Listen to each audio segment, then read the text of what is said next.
Hi guys, welcome back. So Bramayugam രാവിലെ കണ്ടു. ഞാൻ ആദ്യം റിവ്യൂ ബ്ലാക്ക് ആൻഡ് വൈറ്റിൽ എടുക്കണമെന്ന് വിചാരിച്ചത്. പക്ഷേ എനിക്ക് 100% ഉറപ്പാണ് ഇന്ന് റിവ്യൂ ഇടാൻ പോകുന്ന എല്ലാവരും ബ്ലാക്ക് ആൻഡ് വൈറ്റിൽ തന്നെ ആയിരിക്കും ഇതിടുന്നത്. അതുകൊണ്ട് ഒരു വെറൈറ്റിക്ക് വേണ്ടി ഞാൻ കളറിലിട്ടു.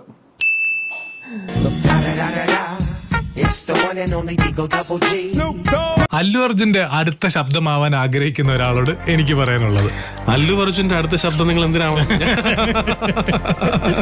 ഞാനിവിടെ ഉണ്ടല്ലോ. അപ്പൊ അതുപോലെ പിന്നെ അല്ലു അർജുന് വേണ്ടിയിട്ട് അല്ല, ജിസ്റ്റോയ് തിരക്കായി കഴിഞ്ഞാൽ ഞാൻ അല്ലു അർജുന് വേണ്ടി ഇടപെടും. അതും കൂടെ ചേർന്നതായിരിക്കും എന്റെ തിരക്ക്. ഷൈൻ ചേട്ടനെ ഇന്ന് ഇന്റർവ്യൂ ചെയ്യാനാണെന്ന് ഞാൻ പറഞ്ഞു വന്നപ്പം എന്റെ ചില സുഹൃത്തുക്കൾ പറഞ്ഞൊരു കാര്യമുണ്ട്. ഷൈൻ ചേട്ടനെ ഞങ്ങൾക്ക് കാണാൻ പറ്റത്തില്ല, നിന്നിലൂടെ നീ ഒരു സഹായം ഞങ്ങൾക്ക് ചെയ്യണം. അപ്പൊ എന്താന്ന് ചോദിച്ചപ്പോ അവരെന്നോട് ഈ 2024 തുടങ്ങിയ സമയത്തും 2023 അവസാന കാലഘട്ടം ഒരുപാട് പ്രണയ തേപ്പുകൾ സംഭവിച്ചിട്ടുണ്ട്. ഒരുപാട് ആൾക്കാർ ആത്മഹത്യ ചെയ്തിട്ടുണ്ട്. അപ്പൊ ഷൈൻ ചേട്ടനോട് അവർക്ക് ചോദിക്കാനുള്ള ചോദ്യം അല്ലല്ല, ചിരിപ്പിക്കാനും ചിന്തിപ്പിക്കാനും എങ്ങനെ സാധിക്കുന്നു ഒരു മനുഷ്യൻ എന്ന നിലയിൽ?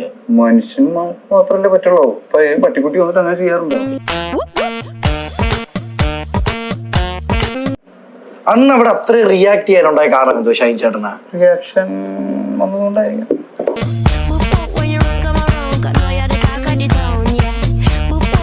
അപ്പൊ മച്ചന്മാർ അവിടെ വെട്ടിക്കെട്ടിനുള്ള സാധനങ്ങളൊക്കെ പുറത്തെടുത്താലോ. അപ്പൊ വാലന്റൈൻസ് ഡേ ആയിട്ട് പ്രേമിക്കാൻ നടക്കുന്ന രക്ഷകൃതനും നാളെ ഡയറി മിൽക്ക് എന്ന് പറയുന്ന സാധനം വാങ്ങിക്കാൻ കിട്ടാതിരിക്കാൻ വേണ്ടിയിട്ട് നമ്മൾ ആ കടയിലുള്ള എല്ലാം, നമ്മുടെ നാട്ടിലുള്ള കടകളിലുള്ള എല്ലാ ഡയറി മിൽക്കും നമ്മൾ എന്താ പറയുക, ഒറ്റ കട വിടാതെ എല്ലാം ഇറങ്ങി വാങ്ങിച്ചുകൊണ്ട് വന്നതാണ് നമ്മൾ.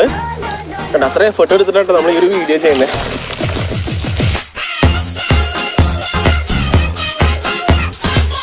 ഇതിൽ ഷൈൻ ചേട്ടൻ ഒരു ക്യാരക്ടറിനെ പറ്റി നമ്മളോടൊന്ന് പങ്കുവെക്കുവോ? ഷൈൻ ചേട്ടൻ ചെയ്യുന്ന റോളിനെ പറ്റി നമ്മുടെ സിനിമയില് എം എം നിഷാദിക്കയുടെ സിനിമ പേര്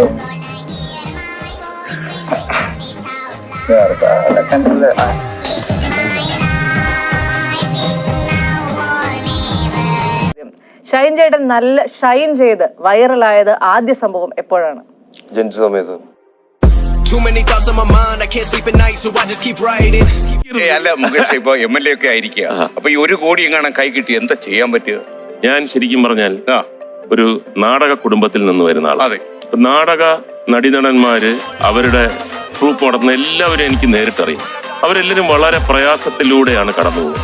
അങ്ങനെ പൈസ കിട്ടിയാൽ ഞാൻ കൊല്ലത്തുള്ള ഒരു നാടക കുടുംബത്തിന് കൊടുക്കാൻ തീരുമാനിച്ചിരിക്കും. നമ്മുടെ കുടുംബമായിരിക്കും തന്നെ.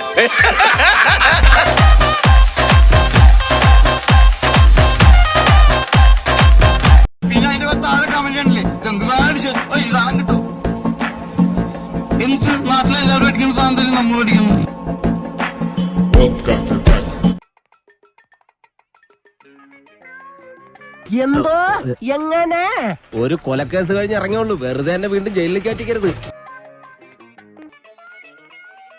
ഒരു കയ്യബദ്ധം മാറ്റിക്കരുത്. അപ്പൊ വന്താൻ തലവരവ Drunk and tipsy in the shop, kallan curry in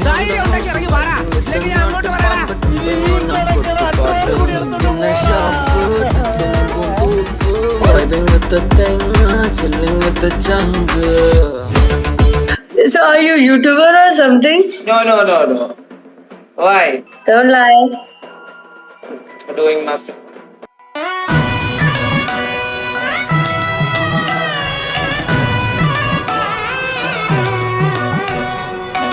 നമ്മ എന്തിനാ ഇറങ്ങിയതാ? മറ്റേ ഇവിടെ കൊണ്ട് റിപ്ലൈ ചെയ്യിപ്പിക്കണം. ഓക്കെ, എന്താ പറയാ എന്താ പറയണ്ടേ? മലയാളം പറഞ്ഞാൽ മതി.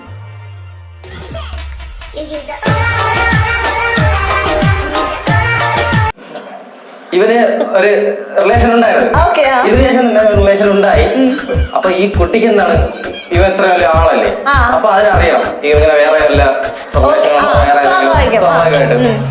അങ്ങനെ ഈ കുട്ടി എന്താ ചെയ്ത്, ഈ കുട്ടിയുടെ ഒരു കസിനെ കൊണ്ടുവരെ മെസ്സേജ് അയച്ചു. അത് ദൈവഭാഗ്യം എന്തെന്ന് വെച്ചാൽ ഇവൻ ആ കുട്ടിക്ക് സെറ്റായി.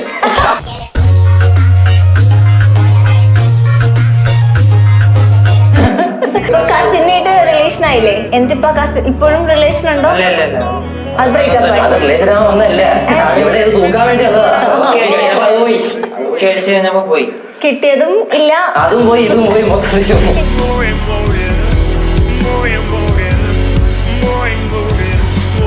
വാലന്റൈൻസ് ഡേ ഒക്കെ വരുമല്ലേ, ഒരു ഉമ്മ തരുവോ? അതൊന്നും പറ്റൂല. നോക്ക് നീ, അവളെ ബെസ്റ്റികൾക്ക് മറ്റവന്മാർക്കൊക്കെ ഉമ്മ കൊടുക്കും. അവളുടെ ലവറായ എനിക്ക് ഇതുവരെ ഒരു കോപ്പും കിട്ടിയിട്ടില്ല. സൈക്കോ, അതിനെന്തിനു നീ അവളെ കൊളത്തി തള്ളിയിട്ടേ? അത് പിന്നെ കൊളത്തി തള്ളിയിട്ടാലല്ലേ രക്ഷിക്കാൻ പറ്റൂ, രക്ഷിച്ചാലല്ലേ കൃത്രിമ ശ്വാസം കൊടുത്ത് ഉമ്മ വയ്ക്കാൻ പറ്റൂ.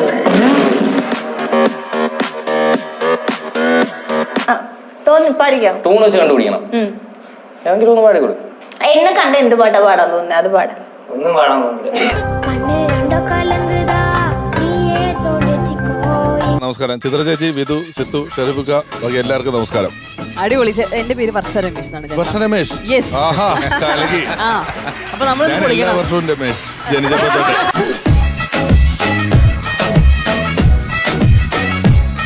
എത്തിസ്റ്റുകളുടെ മക്കൾ എന്ന് പറയാൻ ആരെങ്കിലും കാണിച്ചു അങ്ങനെ ഒരു മതത്തിലും പെടാതെ ജനിക്കാൻ? അച്ഛനും അമ്മയും ഏതെങ്കിലും മതത്തിൽ പെട്ടതായിരിക്കില്ലേ? ഇല്ല, ഇപ്പൊ എന്റെ മോള് എന്തായാലും എത്തീസ്റ്റിന്റെ. പക്ഷെ നിങ്ങൾ ഏത് മതത്തിലാണ് ജനിച്ചത്? അല്ല, അത് തിരയേണ്ട കാര്യമില്ല, അത് കഴിഞ്ഞ. അപ്പൊ പിന്നെ എന്റെ അടുത്ത് ചോദിക്കേണ്ട ചോദ്യങ്ങൾക്കൊക്കെ ഞാൻ അങ്ങനെ പറഞ്ഞല്ലോ. പക്ഷെ അച്ഛനും അമ്മയും ഏത് മതത്തിലായിരുന്നു? അവരുടെ മതം ഇപ്പൊ ഞാൻ എസ്റ്റാബ്ലിഷ് ചെയ്യാൻ ആഗ്രഹിക്കാത്തതുകൊണ്ട് അതുകൊണ്ട് ഞാൻ ഇനി ഒരു പരിപാടി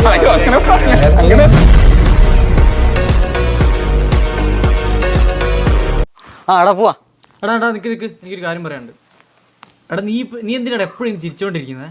നിന്റെ ചിരി കണ്ടറിയാം നീ ഫേക്ക് ആണെന്ന്. നീ ഏത് സമയം ഈ ഫേക്ക് ആയിട്ട് നിൽക്കുന്നത് എന്തിനാണ്? നിനക്കൊന്ന് ഹോണസ്റ്റ് ആയിട്ടിരുന്നോ? നിനക്ക് എന്താ തോന്നുന്നത് അങ്ങനെ പറയും. നീ അതുകൊണ്ട് ദയവ് നീ ഹോണസ്റ്റ് ആയിട്ടിരിക്കും.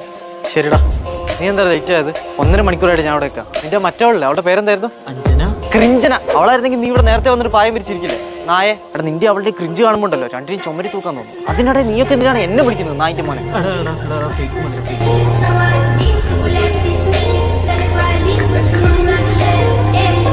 അപ്പൊ എത്തിസ്റ്റുകളോട് ഞാൻ അന്ധമായിട്ട് വിശ്വസിക്കുന്ന ആരോടും ഞാൻ സംസാരിക്കാം. അന്ധമായ വിശ്വാസമാണത്. അല്ല, ചിലപ്പോ അവര് രണ്ടുപേരും 2 മതത്തിലാവും.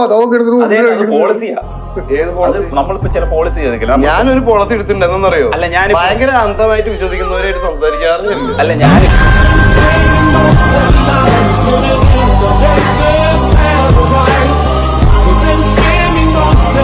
ബൈക്കിൽ യാത്ര ചെയ്യുകയാണ്.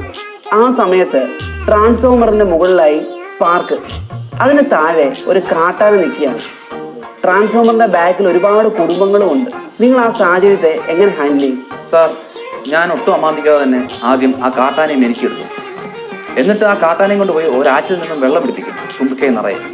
ശേഷം ആ കാട്ടാനയും കൊണ്ട് വന്ന് ട്രാൻസ്ഫോമറിന്റെ ഫ്രണ്ടിൽ നിർത്തി ചീറ്റിക്കും. അപ്പൊ തീയാണ് കുടുംബങ്ങൾ രക്ഷപ്പെടും.